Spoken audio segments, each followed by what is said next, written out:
grounded. He will. It's the Skinny on Sports Podcast with Aaron Cowk. I throw balls far. You want good words? Data language. Talk real sports with a real man. Come after me! I'm a man! I'm 40! And now, here's the be-all, end-all, know-it-all of high school, college, and pro sports. Aaron Skinny Cowk with the Skinny on Sports. We're talking about practice, man. I'm the MVP. Good Monday out there, Western Oklahoma. Welcome to the Skinny on Sports right here on 98.1 FM, the Sports Animal. Glad to have you along for the next hour. Talk a little bit about what's upcoming this week for the Thunder after a tough loss yesterday to Detroit, lowly Detroit. You know, maybe they did what I did. They woke up yesterday morning, they looked at the Western Conference standings, and they went, oh my goodness, we're number one. And immediately lost to the worst team in the league. One of the worst teams in history, at least on this pace. You know how you know you've made it if you're the Thunder? You How's know how that? you know this is the year that they're considered contenders is when your phone blows up with those sports alerts saying massive upset. Yeah. Last year that's not a thing. This year it's like yeah, Thunder losing to that team, that's a massive upset. Last year it was a positive. Or 2 years ago for sure it had been a positive outcome. Losing a game to Detroit like that. But so coming up, Minnesota tonight, Denver this week, both home games. They got 4 straight home games throughout the week. And really important ones with Minnesota and Denver for what may happen later on because the Thunder can clinch the season series against both Minnesota and Denver. That's true. And if that happens, then that could work in your favor when tie breaks happen later on at the end of the regular season. So those are important games. And also, there's the head coaching of the All-Star. Is that going to be decided tonight between those two? Although the Clippers are closing fast. I think they are all 14 losses now after yesterday. But anyway, hit a little bit of that. Conference championship weekend on the NFL gridiron. The Chiefs continue to just dominate the AFC. It's amazing what's happened in the AFC over the last 2+ decades. When you think about what we saw from Tom Brady and the Patriots, and now it feels like it's being followed right up by the Chiefs. Fourth Super Bowl in 6 years. That's incredible. Yeah. And a chance for Mahomes to have his 3rd win in the Super Bowl in the 6 years that he's been the starter. Who gets the credit yesterday? Who catches the flack in the AFC game? Speaking of Mahomes, I mean, where is he at already, all time? Is he already in the top 10? I think most would say yes. Has he crept already up into the top 5? Especially with the win on 2 weeks from yesterday. So we can have that conversation. Man, the Lions, America's sweethearts, just crushed the Niners in the first half. It was awesome. And then they blew it in the second half. What was Detroit's major flaw? Do you have any problems with what Dan Campbell did on the 4th downs? And then Purdy. What do we say about Purdy? He's such a conundrum to me. He makes some horrible plays, then he makes some great plays. His stat lines aren't ever overly impressive. Yet, you look up, and the guy is like 21 or 22-5 in 2 years as a starter. An NFC title game a year ago in which he got hurt on the first series. So there's really no way to pin a loss on him. I mean, could we be talking about a guy that should have been in back-to-back Super Bowls? He's such a – it's a weird conversation around him. And then the high school hoops. I'm going to tell you something. If you had any doubt – whether or not Bethany is for real as the defending state champ in the girls' side, don't have any doubts. They're for real. Oh, my goodness.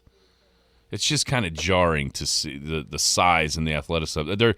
They're like the girls' version of Weatherford in a lot of ways. Oh, yeah. A lot of similarities there. But, man, they were very, very impressive. Merritt, Scott Hammond's number. that what, 5 in a row over the last 2 years? Yeah, something like that. Yeah. So I think they beat them 3 last year, maybe even 4 last year. I think 3. I think it was 3. 3 and then 2 already this year. And then, of course, the Class A and B playoff assignments. We can talk about that as well. 225-9698 is the phone or the text line. That is 225-9698. Give us a call, shoot us a text. I just got a picture from the other night where the girls are standing on the free throw line, and the Bethany girl is literally a head taller than the Elk City girl. And it's not even and it was one of their subs. Not even one of the main ones, the main starters. Unreal. 225-9698. If you're going to be outside the listening area, stay in touch with the show a couple of ways. Log on to kadsam.com. Download the app. The app's got it all. It's got the radio. It's got the penny news. And then, of course, Big Elk and Paragon TV. Just what would it be? A week from Thursday? Playoff hoops get started in Class A and B? Yeah. A week from Thursday. Right, in some cases. Yeah. Thursday, Friday for sure. Saturday, yeah. Saturday. Right, yeah. But yeah, we're fastly approaching wrapping up this, at least A and B, the regular season. Yeah, and then the next week will be 2A through 4A. Well, the final rankings come out today for 2A through 4A, and then we'll have the pairings on Friday for those larger classes. How are you today, Jared? How was your weekend? That was nice. Man, what a day yesterday was, right? I pushed the kids outside, do something, and I was doing stuff outside. It was so pretty outside. And so, yeah, it was a great weekend. Had Friday night off, took the kids over to Mountain Man's, threw some axes. I tell you what, James is lethal with that thing. Look out. Once she figured it out, my youngest, she figured it out how to throw it. She was addicted. More so than Katie. She was actually doing it better than Katie, and I was driving Katie crazy. But no, we had a good time. So shout out to Mountain Man's. They're very generous to us, as always. I know they're very friendly with us over here at the station, and but not great food, and you know what, it was perfect too because it was raining, and I said, hey, we need to go do something Friday night because this might be my last Friday night open, guaranteed open for quite some time. So we came up with that idea, and it was a great idea. And Saturday, did some basketball over at Clinton, and then, of course, Sunday was great. Great with I actually watched, I was out able to sit in my back porch and watch some of that football while I was cleaning up my back porch yesterday. So how'd your weekend? Enjoy this weather, too? Yeah, I played golf yesterday. I turned about a 62 or 3 into a 67 because I couldn't make a 3-footer. I literally missed 5 of them throughout the round. What's up? What's going on? It's good at golf as I've played in a long time, but couldn't finish off the putts.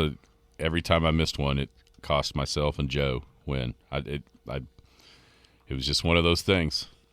Just so sad, so disappointing. Like that's what I told my wife last night. I was like, you know what, that really stinks because I don't know if I'll ever play that good again. Like I'm getting too old to play that good. Were you like looking at your putter head like, what is going on? I was just like, man, what is up? I missed the first one on number 3, like literally a 3-foot putt. And I was like, man, I would normally, just count that as a gimme. Sure. And then I did it again on number 6, and then I did it again on number 8. I did it again on number 13. I did it again on the last hole. Do you think if you'd hit that very first one, that the rest wouldn't have happened? Probably. Like it probably built up in your mind? Probably so. Yeah. It just continued to go, oh, here we are again. Yeah. Am I going to miss again? So that was disappointing, but it was fun. Well, it was a great day. Any day of golf in January, you'll take that. It was a nice day, a bunch of people out there, so it was good. I bet it's going to be busy this week. Today's supposed to be, I think, a little warmer than yesterday. Yeah, almost 70 today. That's crazy. By the time it's all said and done. So, yeah, and I know there's a Wednesday. There's going to be a bunch of people playing. Allie and I were getting ready this morning. Like, how do you dress? I forget how to dress for warm weather. I put on my shorts. Brought a jacket in case I need it later Just on. A light jacket to start the day and you can shed it later. Yep. Yes, because it's gorgeous. All right, Friday night. Man, I'm going to tell you something. Bethany is unbelievable. Like so unbelievable. Clearly the best team in 4A. Oh, I don't think there's any doubt about that. Where do it's the best team we've seen for sure. Where do they? Okay, here's that's the way. This will give you an idea. Yeah, go ahead. This will give you an idea. I think most people have seen ceiling, right? Right. Yeah. Sealing's awesome. In some form or fashion. Right. I mean, we all would agree. Sealing is an awesome team. 2-time defending state champs in Class A. They are incredible. Almost no, it doesn't matter what class. They're a very, very, very good team. Bethany beat them by 30. Well, I'm sorry, 26. 85-59. Wow. The losses that Bethany has had. So they lost to the largest class in Arkansas is 6A. They lost to number 1 Northside in the finals of the Tournament of Champions in overtime, 71-69. And I've heard that game should have been theirs.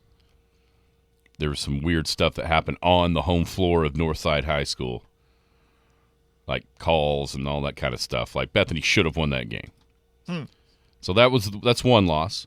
Their second loss was by 5 to Edmond North, Class 6A number 1, 2-time defending state champs. Then they went to Washington, D.C., and they played at the time. I think this team is number 17 in the country. I'm talking about the national ESPN poll.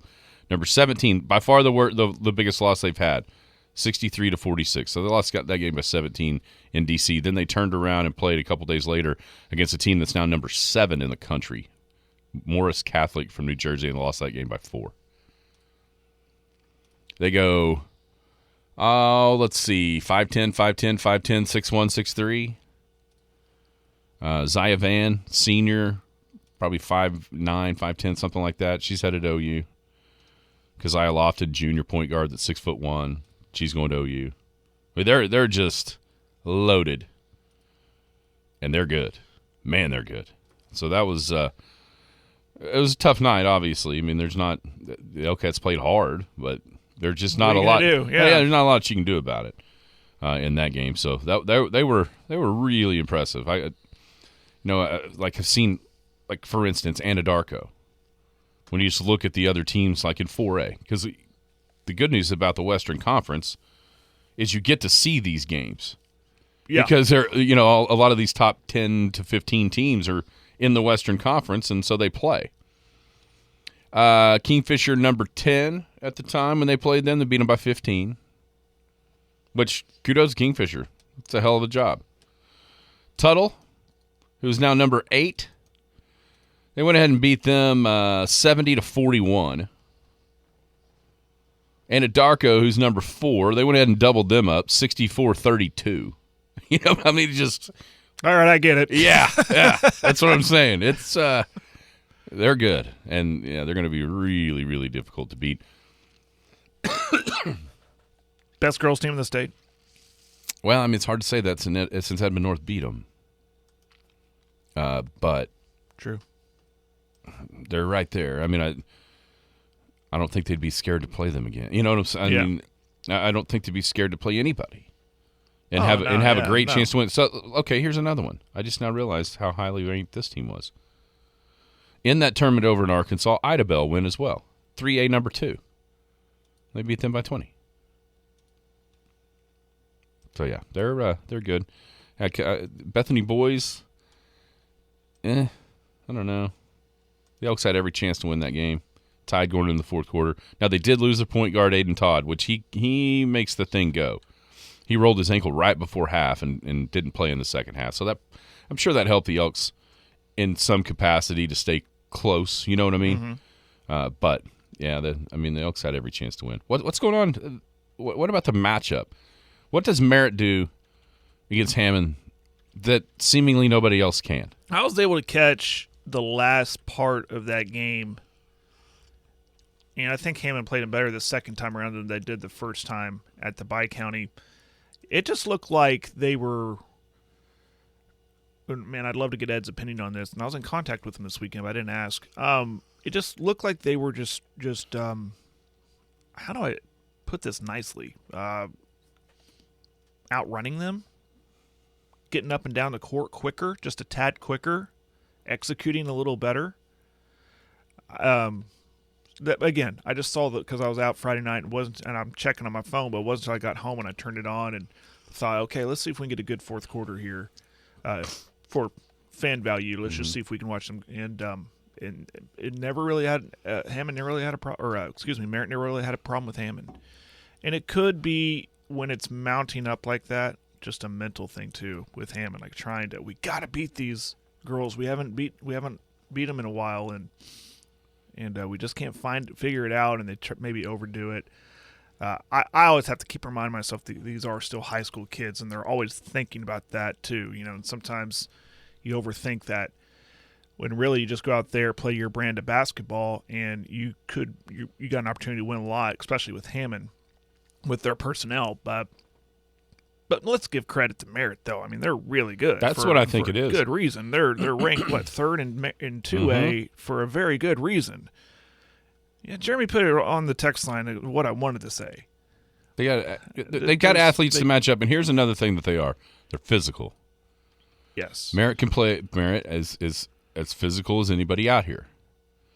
And when I've watched them last year, especially, it felt like they had somebody in front of and behind West all the way up the floor. You know what I'm saying? Mm-hmm. Just a constant double team of her, at least last year, in a couple of the I was able to peek in and watch some of it, depending on what I was doing, at tournaments and what have you. But I think, they match up. They're one of the few teams that can match up athletically, and they've got just enough size to kind of bother West enough. I just think the matchup and Merritt's really good. They're beating everybody but Sealing. Yeah. I mean they're fantastic. They're gonna be one of the contenders in Class 2A for a reason. With what Coach Doherty's got out there, it's just kind of weird when you see a team seemingly have the number of another one. Mm-hmm. They've won five in a row. They split the year before. Looking back at some different things on the schedule, so 6 out of 7. Not many. No one else is doing that right now against Hammond. So it's an interesting dynamic with what the matchups are in that one. I'll tell you what. Let's take a break. Come back and we'll hit the Class A and B assignments for the playoffs. Can tell you who's going where, what the road looks like, and more. Hanging out here on a Monday. Got some football coming up in a little bit as well. What happened in the conference title games? We have Super Bowl 58. Rematch a couple years ago. Skinny on Sports right here on the Sports Animal. Hey, Western Oklahoma schools, listen up. How would you like to win a $5,000 interactive smart display for your school? Thanks to Video Reality, an audio-video business in Oklahoma City, you could be awarded one. Here's how. From now through February 28th, anyone can text in one time per day through the entire promotion. The winner will be announced during our live coverage on the ParagonTV.com and Cool 94's coverage of the Saturday, March 2nd Class A and B Basketball Championships. Here's how to participate. The text line number is 580-225-9697. And in the text, simply type in the one-word name of the school you choose to support. We are so proud to partner with Video Reality that through their gracious gift in this promotion, some lucky school will be awarded a $5,000 interactive smart display. Remember, send a text to 580-225-9697. Type in your school's name. It can only be one word, and send it. Limit is 1 vote per day per phone number. Good luck. Video Reality, your audio, video, and control experts. The Skinny on Sports. It's in the house. Welcome back. Skinny on Sports, 98.1 FM, the Sports Animal, hanging out here on a Monday. Got all kinds of things to discuss. One of the coolest days, right? The day that everybody waits on throughout the entirety of the season. And it happened finally on Friday. It is the release of the Class A and B playoff assignments. Everybody waits on it. Everybody can't wait to see, okay, who's going where, what's the path, what's the split up, and all that kind of thing. So, Jared, give us an idea of what you saw from what was released by the OSSAA on Friday, and kind of just your overall reaction to what was released and who's going where. I think a lot of it was expected. I think we kind of mapped it out where we thought, where the top-ranked teams would be going. Woodward, yes, is hosting, but for the first time in recent memory, they're not hosting a Class B area. They're hosting Class A Area 1. So that means Leedy is heading to elsewhere.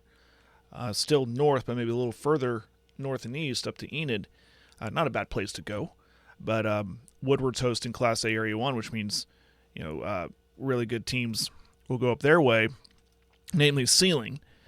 And so that one we kind of had this mapped out. There's some big questions locally with, like Sentinel boys.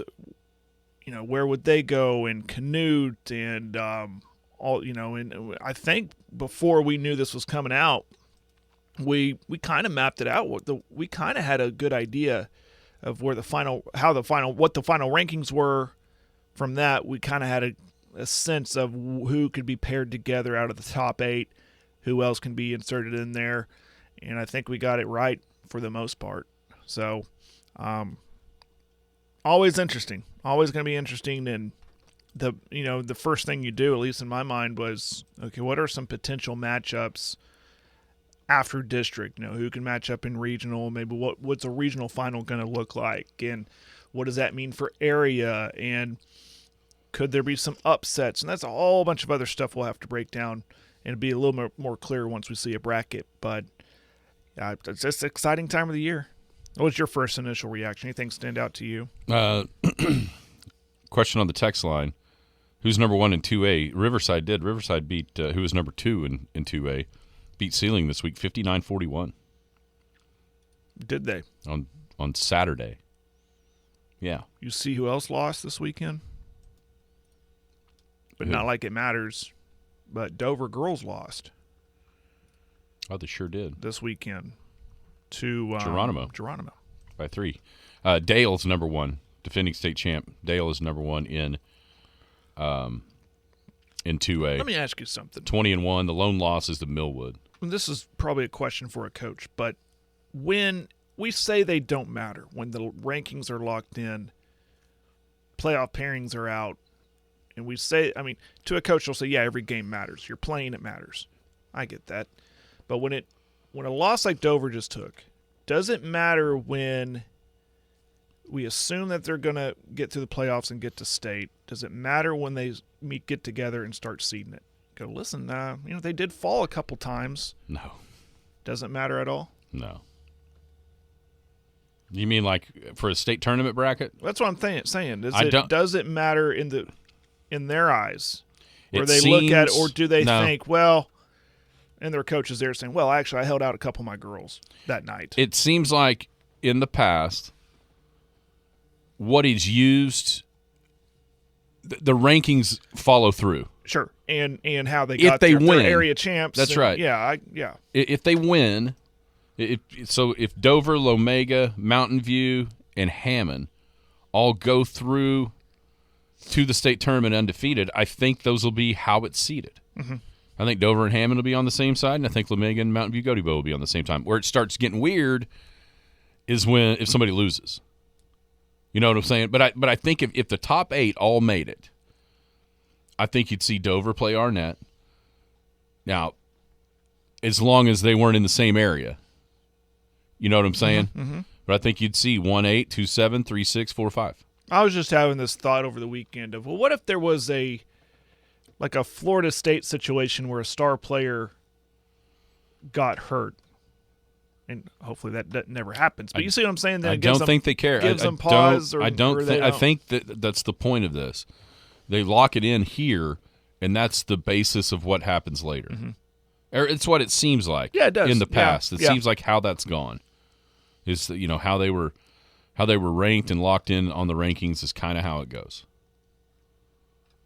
But maybe. But we've never seen anything like that. Maybe that would change if somebody. Yeah. I think though, they might. The idea might be that if somebody lost a player that was important, they wouldn't going to make the state tournament. They're not in the state tournament anyways. Yeah. Unless it obviously happened at the end of an area final or whatever. But now I think that's kind of the basis of what it would look like is how they were ranked in. And that seems flawed to me because there's how it's locked in. Well, yeah. Well, there's a hell of a lot that can change between January 22nd and February 28th. Right. A lot can change in a month. Talk about injuries or young people getting better, or teams just kind of finding there's lots of things. Yeah. But at the same time, here's the deal: once you get to state, you're going to have to beat everybody anyway. So what is it? I mean, right. I understand there could be an easier path than the others to say a final, but you still got to go win games. So it's. I don't. It doesn't seem like it matters. What happened? You know what I'm saying? Mm-hmm. It seems like it all comes back to what these rankings look like in the event that we see the top ones make it.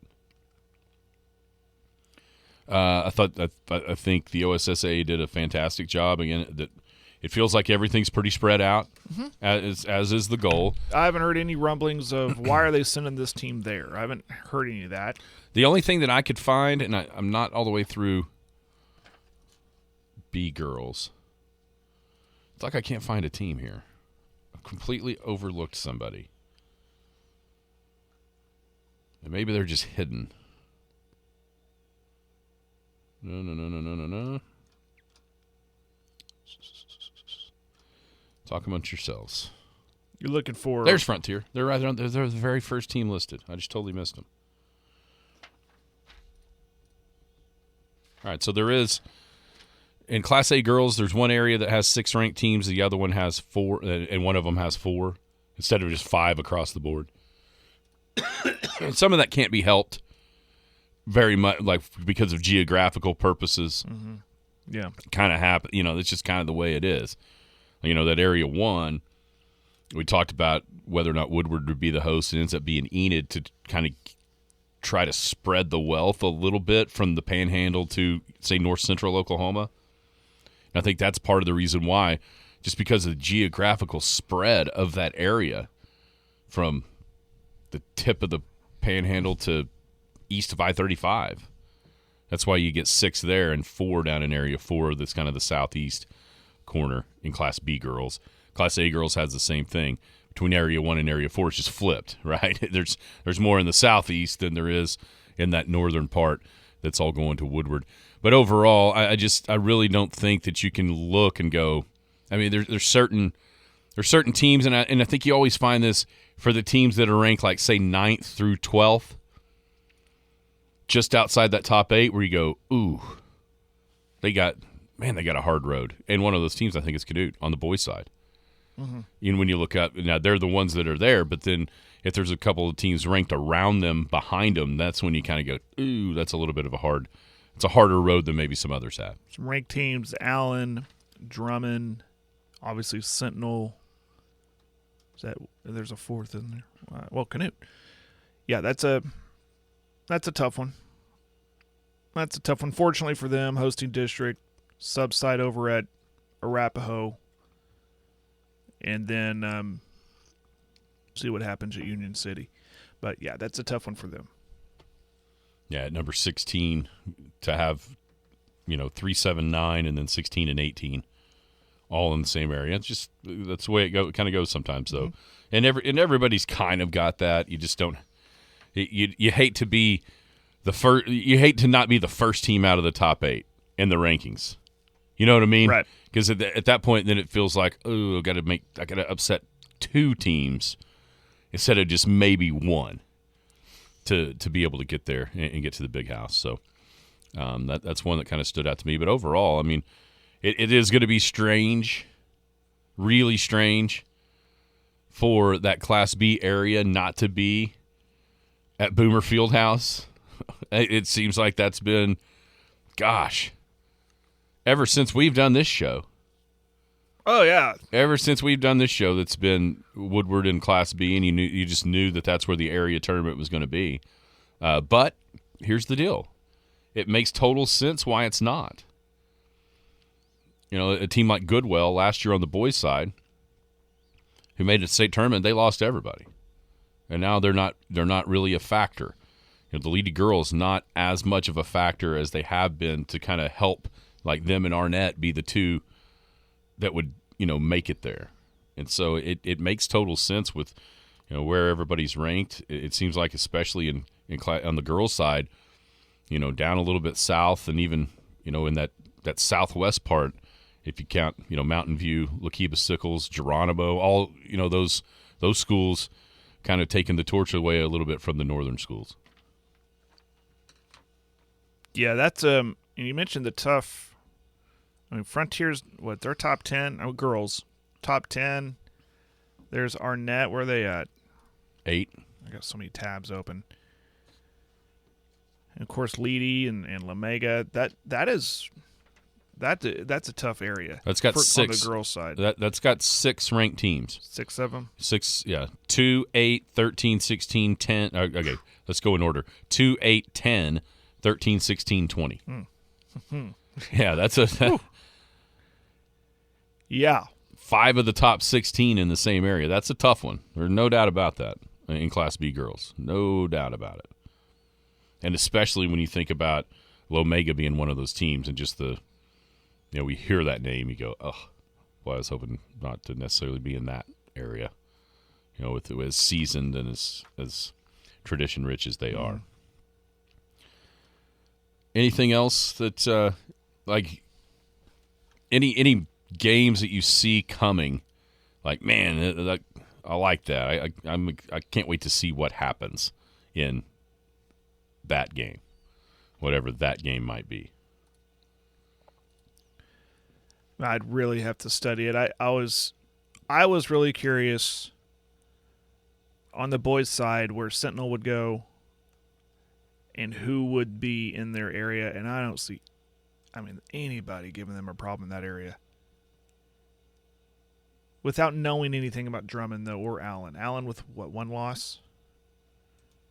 Or is that their girls? Yeah, 19-1. That one maybe be interesting. Drummond's played some good teams close. They really haven't beaten anybody. Beat Pond Creek, who was number 11, after losing in the finals of a tournament to Pond Creek. Played Jones close but lost. A bigger school. I've seen Woodward on the boys' side. They're okay. And they just thrashed them. But then you look up Frontier, the top 5 team. They couldn't get it done against Frontier. So, yeah. I think it's they're an interesting case. Back to the travel side of things, are you a little surprised they're sending Dover and Calumet all the way to Henrietta for an area?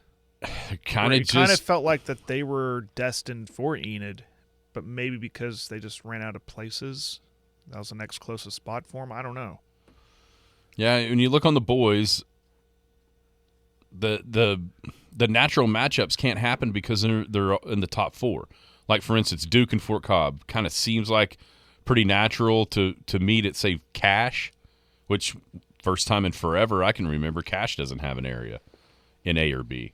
But they're number 2 and number 3. So it was like the West schools are the top 4 or 4 of the top 5 or what have you, and then everybody, there's in the bottom of the top 5, you got to send them somewhere, and it's just kind of it's kind of the way it worked with teams pretty far over there, kind of Ada or so, and then teams around El Reno, around Highway 81. So you know what I'm saying? Is you're just not. There wasn't a lot of different choices, I don't think, as far as finding places in the middle. And yeah, they got to go a little bit further down I-40. But you think about these places. It's usually Cache. It's usually Woodward. And now you're seeing Noble, Henrietta, Enid, and then Bridge Creek. That's just. I think it's just the way it's split up this time. It's just a little bit funky with how it's split in Class B. And facilities help. I've been to, like, Alec. It's Alec, right? Yeah. I've heard it both forever. That's where a regional site for Hammond, although they get a sub site. Noble. I've been there. It's a really nice facility. Yeah, and I was told Bridge Creek is really nice. You'd have to assume so. They're hosting an area. Yeah, I was told it was nice. Yeah, not too far away from the metro. So it's not horrible. But just looking at the Dover Calumet thing, their girls team, obviously Dover pretty good. Calumet boys, we know about them. And then I saw Henrietta. Yeah, they kind of Dover and Calumet kind of went together. Yeah. As far as, like a boys girls, even though they're not the same school, they were kind of together though, with where they're at and the lack of success maybe on the other side. Well, that is part of it. Boys and girls they didn't have to. They just kind of glued them together. Yes, Woodward. Question: Woodward moving to 3A? I know that's happening in football. I think that's a football only thing. Yeah, I think it is too. But yeah, Woodward. It's an effort to get them better, I guess. Well, and listen, there's some of those private schools have sued to stop that, and it remains to be seen exactly what happens between now and the football season. I mean, there's a chance that all that goes away, for sure, temporarily, at least for this next season, which, quite frankly, would help us. Us being the Elks. Yeah, why? Unfair. Just unfair for the private schools? Mm-hmm. That's what they see? To have to move up with the enrollments, yeah. Just split it up, man. Make them play themselves. Just split it up. No, they can still play us, but come playoff time. Yeah, playoffs. They play themselves in playoffs. Go play your playoffs, and you don't want to be a part of the OSSAA's rules. Go make up your own rules. Yeah, I don't think that's going to happen. I know. I think the Attorney General basically told you that wasn't going to happen. Yeah, well, we can have that conversation this summer. We'll see what happens, though. I know there's the possibility that doesn't go through, but if in way it's currently constructed, yes, Woodward would play football in 3A next year. And they went with that because of lack of success on the field. Heritage Hall had to move up to 4A, because of how good they've been, and that opened up the door for somebody, one of the public schools that hasn't had success, to drop. And Woodward was maybe the smallest with the lack of success. Does that make sense? Mm-hmm. I mean, even though you don't think of Woodward as a small 4A team by any stretch of the imagination. Wasn't 10 some years ago they were 5A? Maybe they've been longer. 5A within that time. Yeah. Way sooner than that. Yeah, that's wild to think that they were 5A not too long ago. I think they want to be more 4A, and now because of this, they're 3A in football. Yep. Now put them in a district with. There we go. Talk about 3A teams we don't know. Kingfisher, I'm sure, is one of them. Kingfisher would be in there. No, they're not. I'll tell you. I've got it. You got the district that they'll be in? Yep. Tell me. Seminole, Anadarko, Kingfisher, McLeod, North Rock Creek, Perkins, Purcell, and Woodward. That is a massive district area-wise. Yeah, gals can gas up the bus. Start saving up the money for the instead of getting us, Clinton, Weatherford. Cash is a long trip. Obviously, the city would be a long trip, depending on who it would be. But still, I mean, Kingfisher is the closest, leaps and bounds. The closest. It would be hard to get to. You go down that highway. That's man. Woodward to Seminole is a trek. Purcell's probably pretty far away too. Purcell's pretty far. Darko, yeah. Oof. And they've been in the same district in Darko in the past, so they're not. Yeah, but still, they also had us, Clinton, and Weatherford to stop at on the way. Yeah. Maybe even Guyman. They probably wouldn't mind seeing Guyman. Man, does that even help? Does that even help your football program? It doesn't help the travel budget. I can promise you that. No, it doesn't. It does not. That is not really that's a misconception to think, okay, just drop them down a class. Dropping down a class doesn't necessarily mean easier football. It doesn't. No. There's competition everywhere. Yeah, but I'm going to tell you right now. Let's say they get replaced. Let's say they replace in what's supposed to be 4A1, which is where they would be. They replace class in SAS. You're talking about Chickasha, Cache, Woodward, Clinton, Elk City, Heritage Hall, Newcastle, Weatherford. They would much rather be in that other district in 3A than they would in that one in 4A. That's true. I mean, there's going to be if it stays this way, and the injunction or whatever that was filed doesn't affect anything.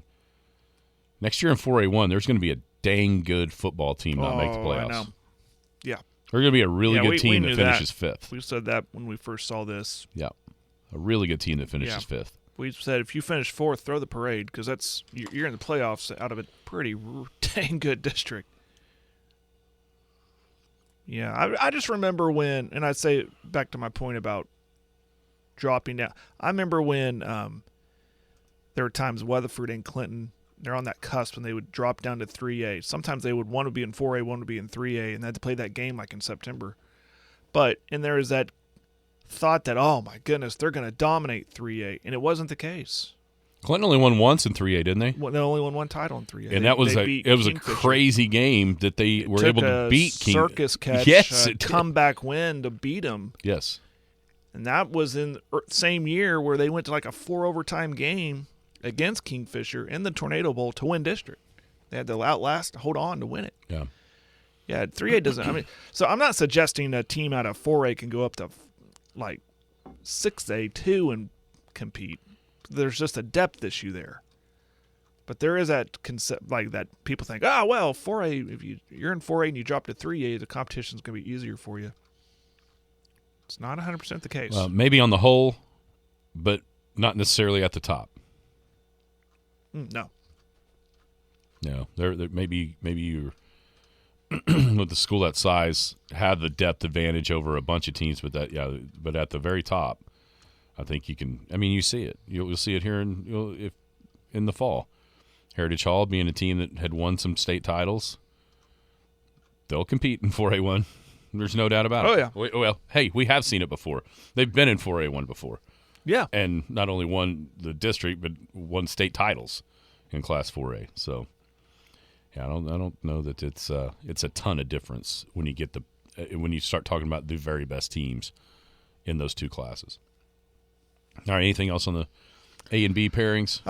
No. I mean, now we know, and I've talked to one coach already, and she liked it. I haven't had a chance to talk to other coaches, just in passing or anything. I should have. I was in the same building with about 3 of them on Saturday. I should have cornered them and asked them. But the overall thing, in the OSSA, they get this right more often than not when they come out with these pairings in Class A and B, right? I haven't heard anybody say, you're trying to find that, but then you find the answer. Like, you're trying to find, why are they sending teams there? Well, we know why, because these teams have to be here. They do their best at it, and I'm not going to complain about it. Well, I think they got it right. Another problem for the A and B schools is there's very, very, very, very, very, very few, if any, that have a facility that can hold an area tournament, size-wise. No. And so at that point, then you're kind of at the mercy of the bigger schools, especially once you get to the area tournament. Well, the bigger schools are in regionals. And there may be some of those that are able to host on their own campuses that take sites away in different places that would help. Mm-hmm. I'm thinking of one right now, Washington.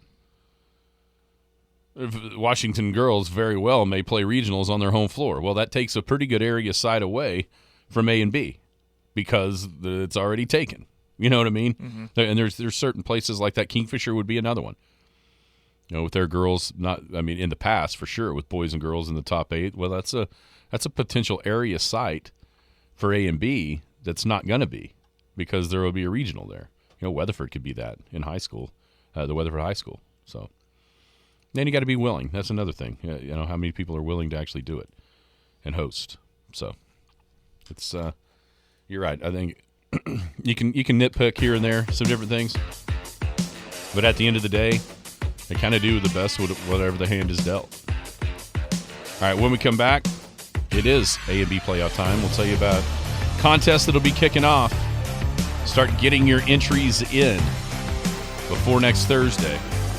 Skinny on Sports coming back right here on the Sports Animal. Hey, Western Oklahoma schools, listen up. How would you like to win a $5,000 interactive smart display for your school? Thanks to Video Reality and audio-video business in Oklahoma City, you could be awarded one. Here's how. From now through February 28th, Anyone can text in one time per day through the entire promotion. The winner will be announced during our live coverage on the ParagonTV.com and Cool 94's coverage of the Saturday, March 2nd Class A and B basketball championships. Here's how to participate. The text line number is 580-225-9697. And in the text, simply type in the one-word name of the school you choose to support. We are so proud to partner with Video Reality that through their gracious gift in this promotion, some lucky school will be awarded a $5,000 interactive smart display. Remember, send a text to 580-225-9697. Type in your school's name. It can only be one word, and send it. Limit is 1 vote per day per phone number. Good luck. Video Reality, your audio, video, and control experts. The Skinny on Sports. First or last, baby! Welcome back. Skinny on Sports, 98.1 FM, the sports animal. Wrapping up the day, reminding you, the Tucker family beef 8 for state. We know where the pairings are now, so you can start making your list. We need the 8 teams that will make the state tournament, Class A and B boys and girls. So 32 teams to make the state tournament. You will get 1 point for every team you correctly guess before the playoffs start.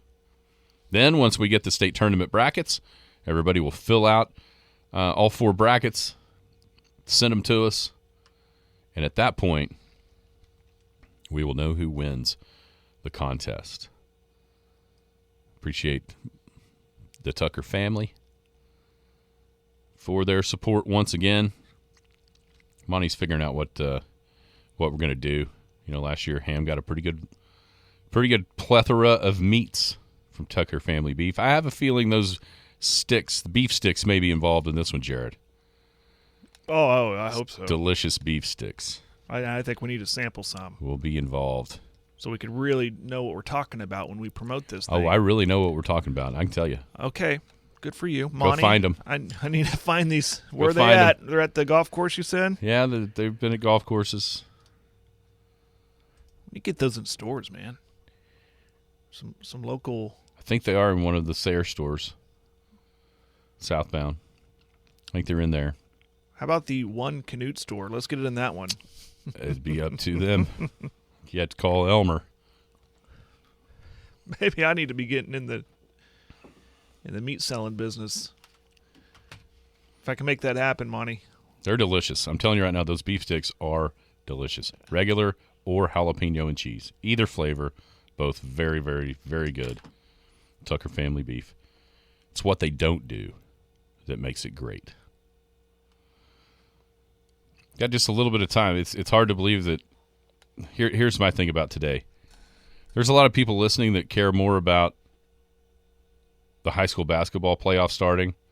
They can get analysis of conference title football on this station all day long.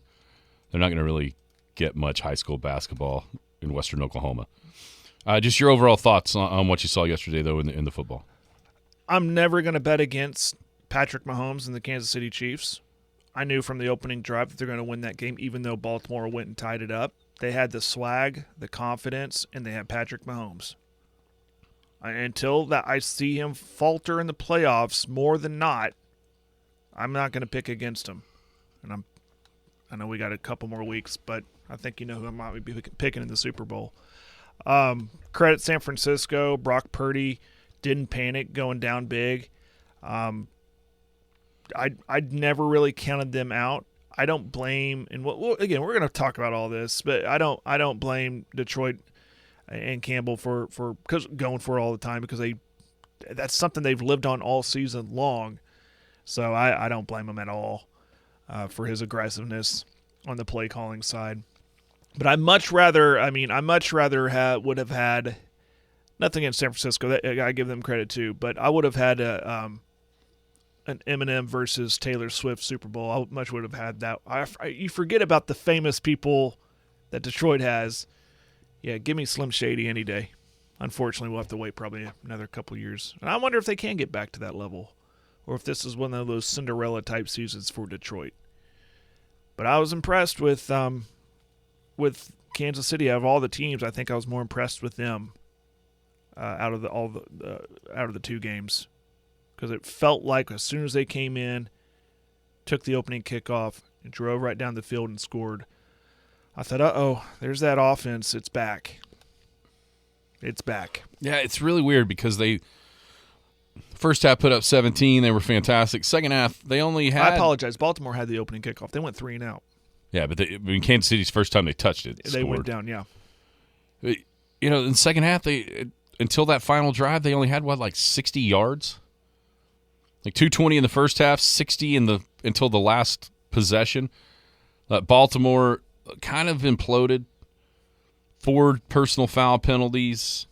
Lamar throwing a pick in the red zone into the end zone.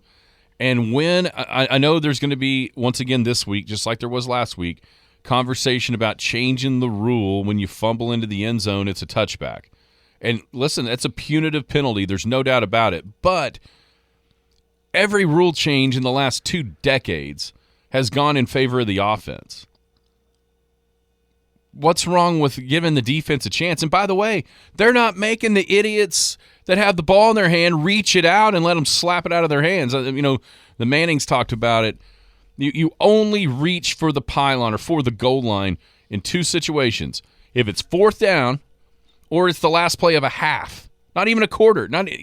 So Zay Flowers, as much as Kansas City's defense was great and they did exactly what you're supposed to do against Lamar, which is hem him in, make him be a pocket passer, don't let him kill you with his legs, and they did a good job of that. I thought Baltimore went away from the run a little bit too early in my mind to put all of it on Lamar. But, after all of that Kansas City did in the first half, and that offense was humming, Baltimore did what they had to do in the second half. They didn't allow a point.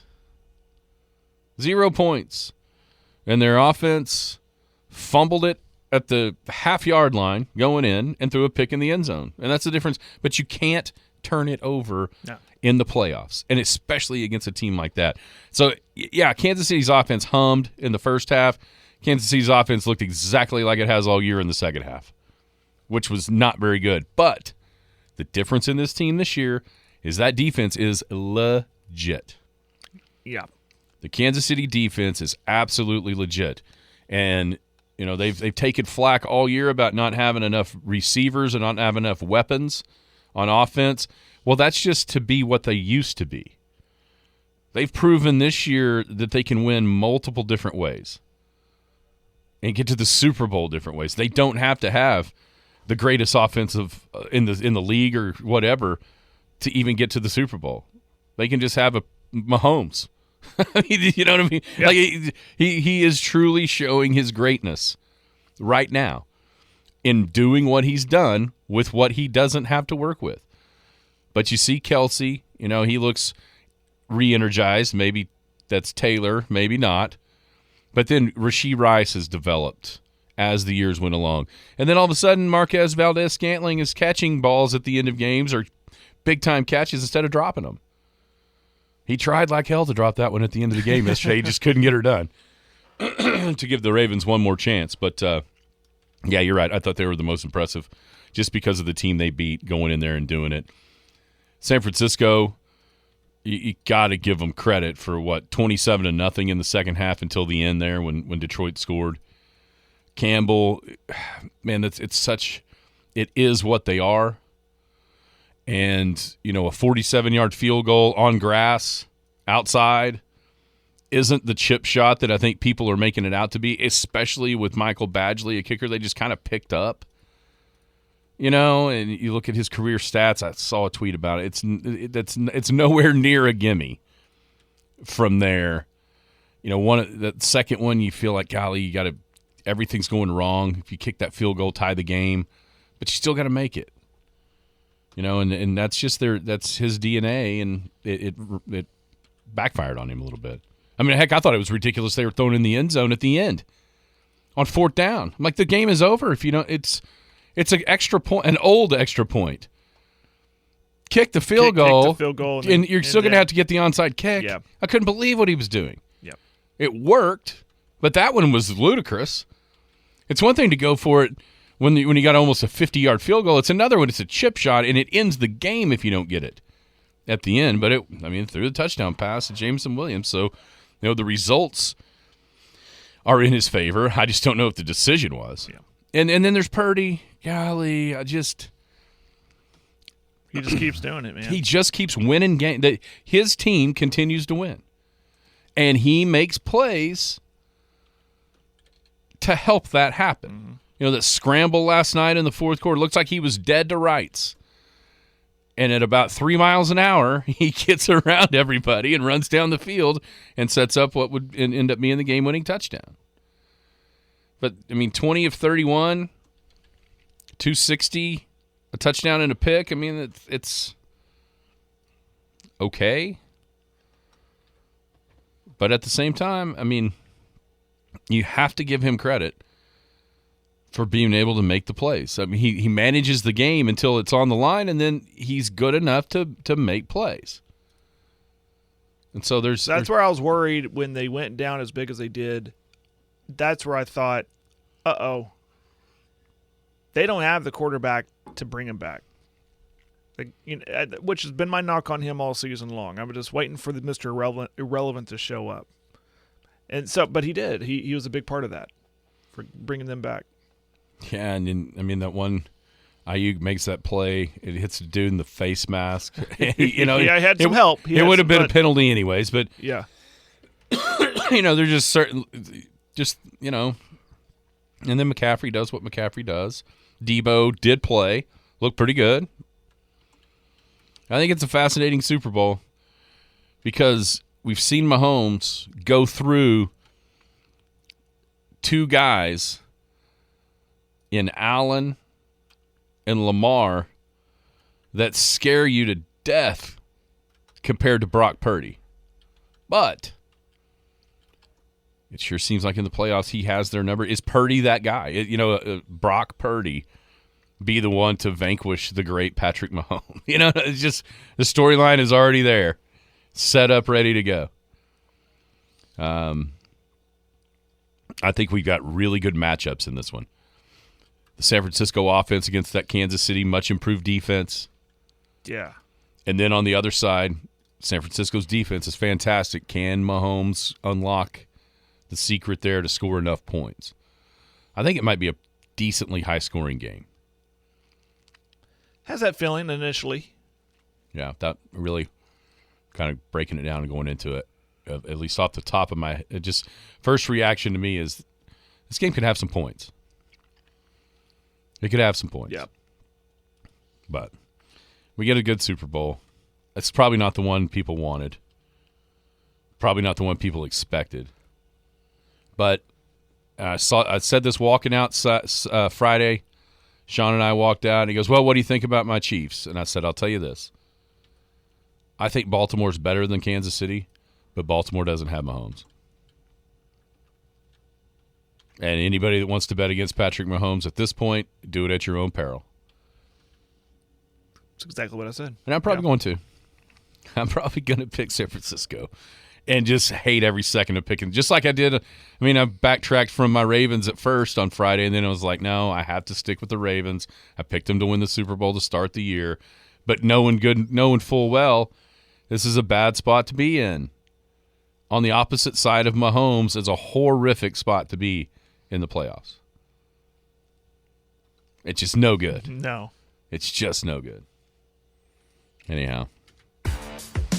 I guess that the purple and red, can we put that to bed finally? That's done.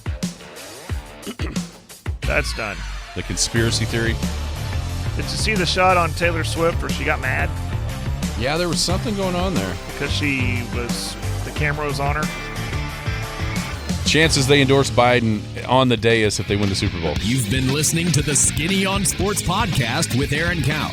Be sure to hit that subscribe button to get alerts of when the latest podcast is available. Thanks for listening.